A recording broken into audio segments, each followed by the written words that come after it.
Good afternoon, everybody. Welcome back to the Flavor of Jake Show. Flavor of the day is going to be college.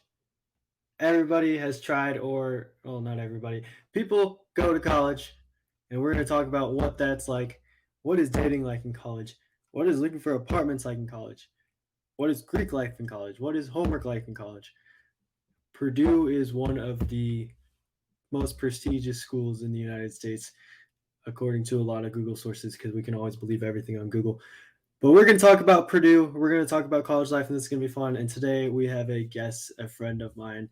His name is JD. So we're going to welcome him on. We are going to talk about everything he does as a college student, everything I've done as a college student. So we're just going to go with it.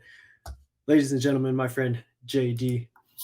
Hey, how's it going, man? How's it going? JD, you look great. How you doing today? I'm feeling great, man. I'm happy to be here. Dude, awesome. Well, college, man. How Yeah. you feel? How you feel about this college life? Man, you love it and hate it all at the same time, man. You really do. It really has its ups and its downs. I'll say that much.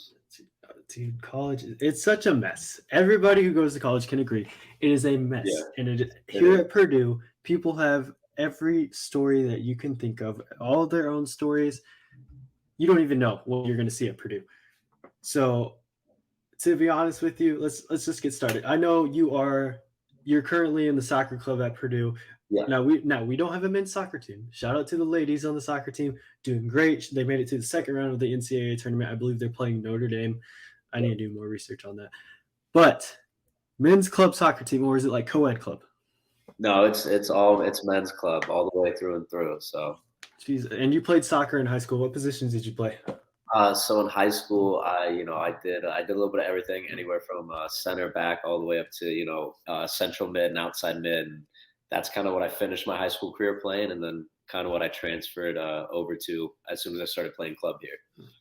Jesus. So, which one's offense and defense? As somebody that doesn't know soccer, I know like Yeah, left yeah, back is like defense. What was your yeah. You have your center backs and your outside backs, and that's gonna be your like four primary defenders most of the time. And then you'll have your center mids who kind of do a bit of both. They'll do offense and defense. That's kind of like their job, and they're kind of like the workhorses in the game. And then you'll have like your outside mids and your forwards, and those are going to be primarily going to be your offensive players. And then that's kind of like how, if I had to split it up, I'd split it up like that. So I played on not a club team. I played the club. I like to say club Yeah, team because it makes me look yeah. better. But Okay, at yeah, DePaul, small D3 school, I yeah. played left back.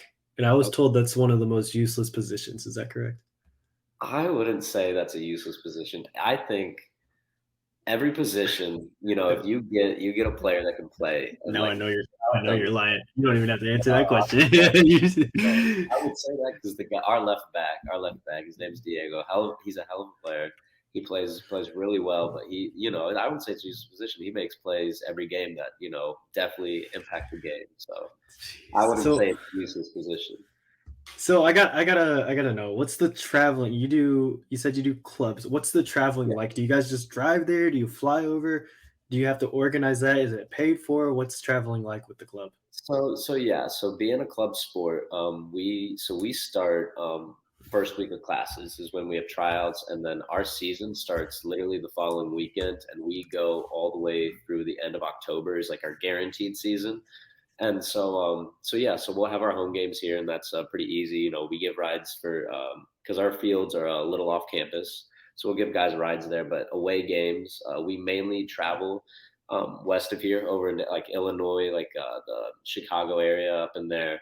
And when we do that, we rent out the school vans. They provide vans for us. It's usually three vans for every away game. So we roster 21 guys for away games, and then that's how. And then we have two drivers per car. One person drives there, the other will drive back, and then that's kind of just how we travel that ways.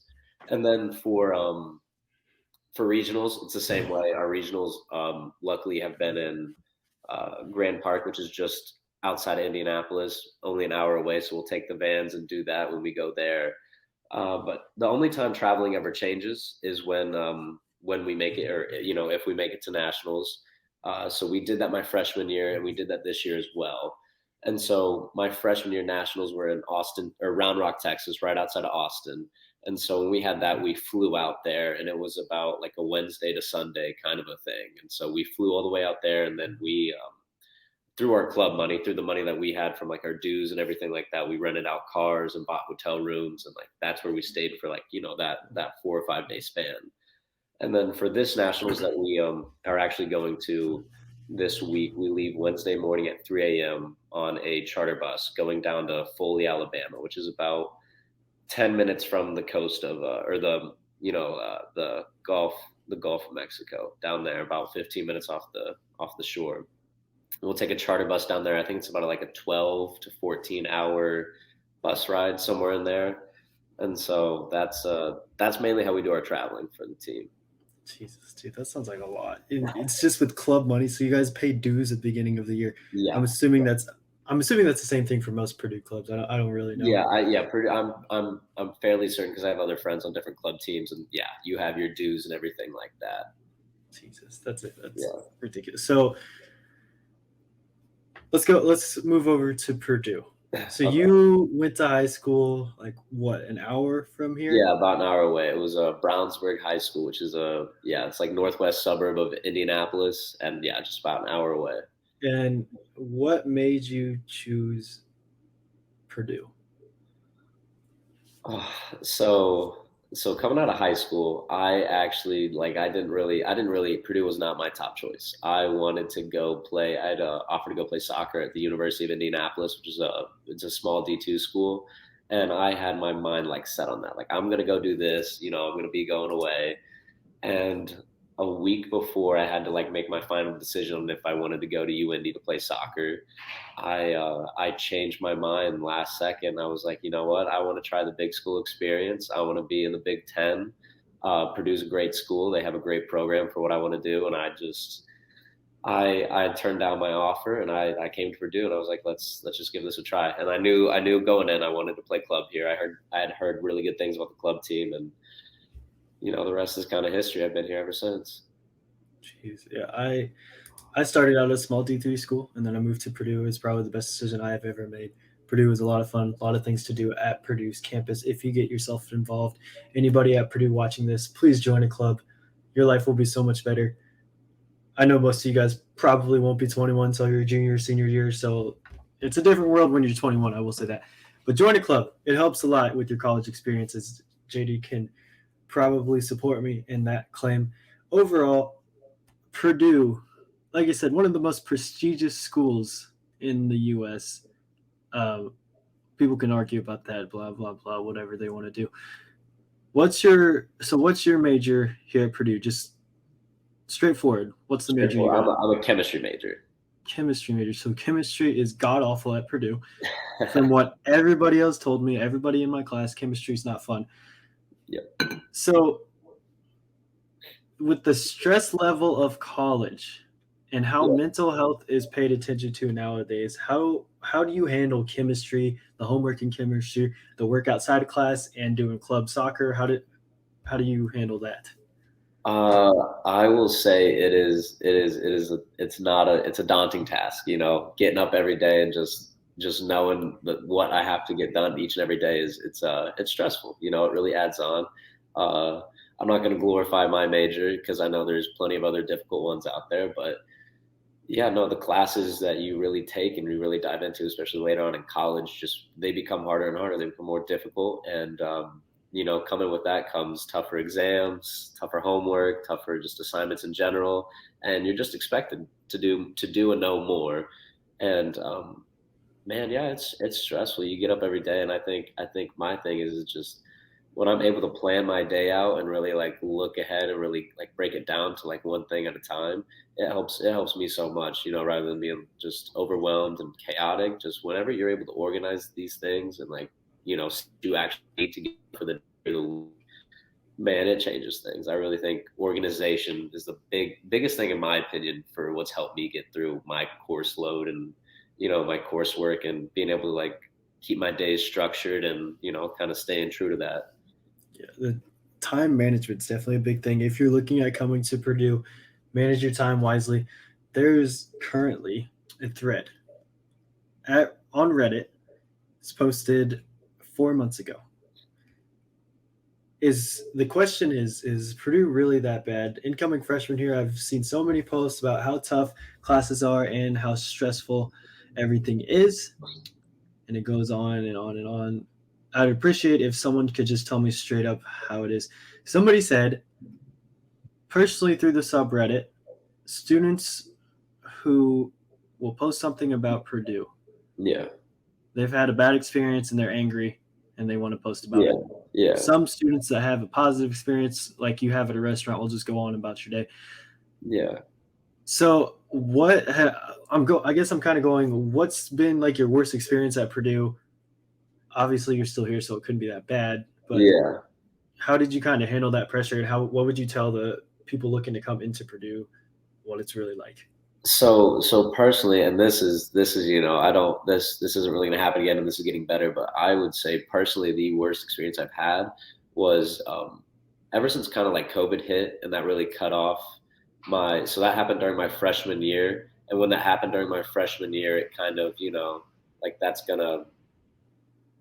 it kind of cut off a lot of stuff I was looking forward to and finally getting into, and just that like kind of just all of a sudden stop just kind of threw off like the momentum that you build up starting getting through your finishing off your freshman year and everything like that. Like I think that was my worst experience, was like having to like it almost felt like when I started again my sophomore year, like it almost felt like I was restarting my freshman year, like in a sense. Like I just it like felt like a lot of time was lost, and like all the like good habits I had built up and everything, I just had to completely like reform and stuff like that. And like didn't like because coming to Purdue, and I mean Jake, I'm sure you can attest to this. You meet people from all over the country. Coming to a big school, you meet you make friends from all over the country. Like I have friends on the East Coast, West Coast, all the way down from Texas.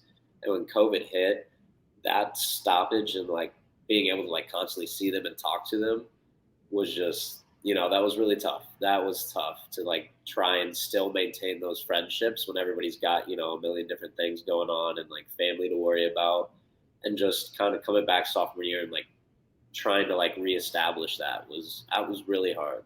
And so that was probably one of my worst experiences here, is just that time. And now since then it's been great. It's gotten better. COVID's we worked our way around it, but that initial start of it was really tough. Yeah, people don't realize how big of an impact, other than the health, COVID was Yeah. mentally. Oh yeah. Like for me, I took a 2 year gap, Yeah. or almost Oh, a yeah. 3 semester gap, and that's a long time Yeah. to be out of school. Now I'm back 24 years old, trying to get an undergraduate degree, Yeah. and I got freshmen looking at me like, "Oh my God, you're old as hell." I'm like, "No, I just came back." Like Yeah. COVID was difficult. It was not easy. It was not fun. So moving past that, you were in a. Are you still in a Greek chapter? Yeah, yeah, I'm still an SAE here at Purdue. Yeah. SAE. So people have been talking a lot about Greek lately. Oh yeah. Let's Oh start yeah. with the basics. So is there like, I know you guys have like dues and stuff like Yeah. that. What's like the average? You don't. I know there's some things you can't say, but Yeah. what's the average due for a fraternity house you would say to join? So so for me it's different because I don't live in my house. So I can't really speak for the cost of living in the house and stuff like that. Like I can estimate it, but I do know that SAE is one of the more expensive houses here at Purdue specifically. Um, and per semester I'm paying anywhere from like, or I'd say throughout you pay, so I pay per semester, but in total for the whole year I'm paying about a little under like 3 grand, around in that range is what you paid for live out. That's live out, like dues and everything, and there's a lot that's included in that, and I definitely make the most of it. But living in is you pay per semester as well, and I want to say this includes like food, like meals. You get 3 a day, living, and like just your social dues, like your dues and everything else is included in that. And that's around, I want to say probably, if I had to guess, is around like 4 to 5 grand per semester, or maybe like 4 to 6 is in that range, and like you'll pay that per semester. And I still think it's around or a little bit cheaper than the cost of like living in a dorm here at Purdue. It's in that, I would say I put it in that same ballpark range. Yeah, so I was in a fraternity at Delta U Salon at my old school. It's a great fraternity. We had dues as well. I think we just had like entry fee due. You pay at the beginning of the year. Yeah, It's the same amount for everybody. I know it's yeah, different for every fraternity, yeah.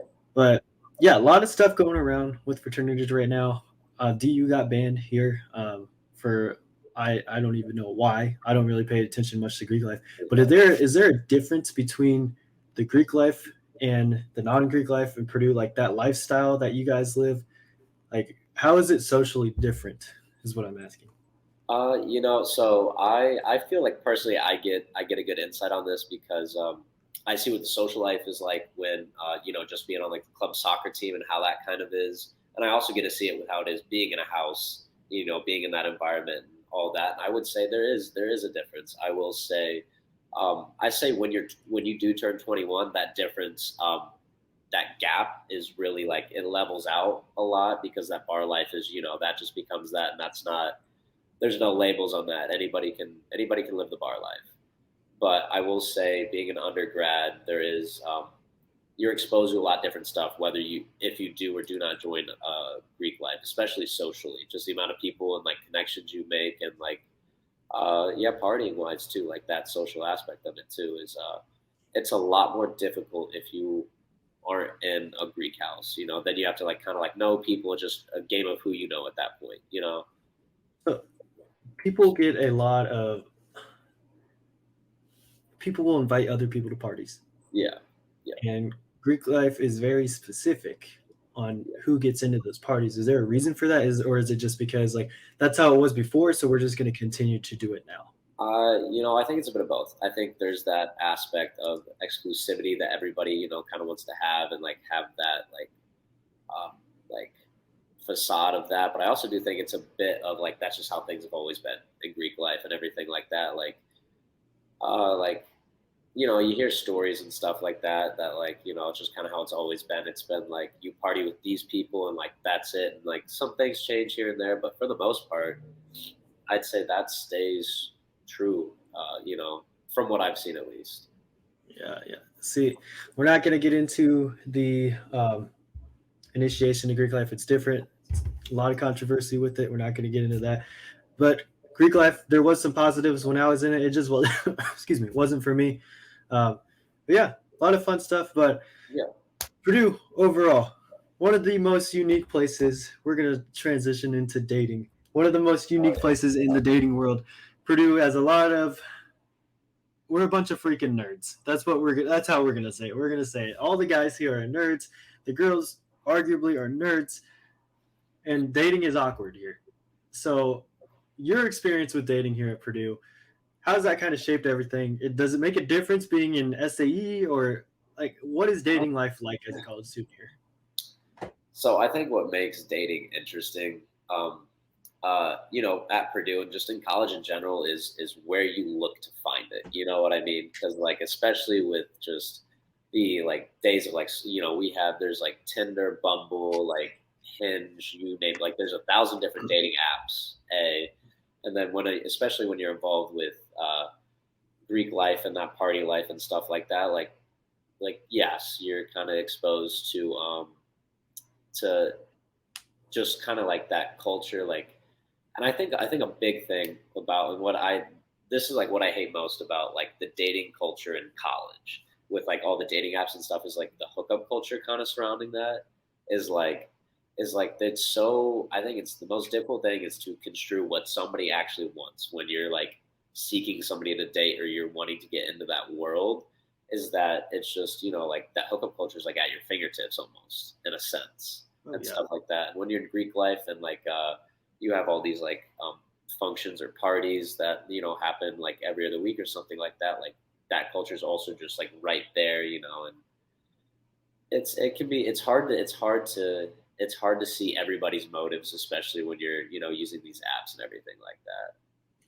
especially during COVID, the app usage Yeah. went way up. Oh yeah. I don't have the website for those numbers. I just remember reading it, of course, on an app. But uh, you get into those dating apps and you don't even know what hookup even means anymore, or one night stand. Like, what does that even mean to people? It's different for everybody and different Yeah. what for what they're looking for. Like you said, you have to try and figure out what somebody is thinking on those dating apps. You have a picture, you Yeah. swipe right on someone, you don't even know. what they're thinking. But I can't wait to get a girl on the show to see what their perspective is on dating at Yeah, Purdue. yeah. But I'm assuming you, like almost everybody has. I have. Have you used any of those Dating apps. What were the experiences like on that? So I've used two. I've used Tinder and Bumble. Um, I'd say the main times I used them were like during COVID. So I got on them during COVID. COVID is when I started. So my second semester of my freshman year is when I started using them, and I used them both at the same time. And I used them through, I'd say, into like halfway through second semester of my sophomore year is the last time I used them. And my experiences personally is, and I saw a lot of the different aspects. There was a lot of like obviously the hookup culture and stuff like that, and it's really hard. You don't get social cues on an app. You're kind of just like, you're just shooting your shot in a sense. Like you can't just say hey, because 9 times out of 10 that's not going to get a response. And so you have to be clever and learn, and you have to adapt to like, kind of like what's working, what's not, kind of a thing. Just not even to like get like a date or like meet this girl, but just to get a response. Like there's a Oh whole yeah. game to it in a sense. and Oh and yeah. it's difficult. You gotta be clever. You're thinking of all these things, and like, some of them are like a little like, they get derogatory and like a little like, inappropriate, but like, and when I was like trying some of those, just to mess around and see what would work, you're not even meaning that. You're just trying to get somebody's attention most of the time. It's And like, it is very difficult because I'm yeah, sure girls have to message first too on Bumble, yeah. and So I'm Bumble it's is the only one where I'm like, okay, I don't have to like say anything like, it's clever. I'm just gonna respond and then just go from there. and like I said, I'm not going to speak for the girls, but I'm assuming it is very difficult for anybody to try and read someone's personality just off of pictures and like a short bio. I find it one of the most difficult things to do Yeah, in college. Um, but yeah, I just don't know because when you're at a bar, you don't know social cues anymore. The guys, like for me personally, I don't know if someone's looking at me and I should approach them or if I should just leave it and just do my own thing. I just think dating culture at Purdue is just really different from anywhere else. yeah. Because But that awkward aspect, comes into play. Like, and that's kind of a generalized thing too. The awkwardness, is not, because like not everybody's like that, but there is a good percentage, I would say confidently, that like, especially since COVID and like being out of that, not getting to like learn what it's like, is there's that learning curve to it too now, especially.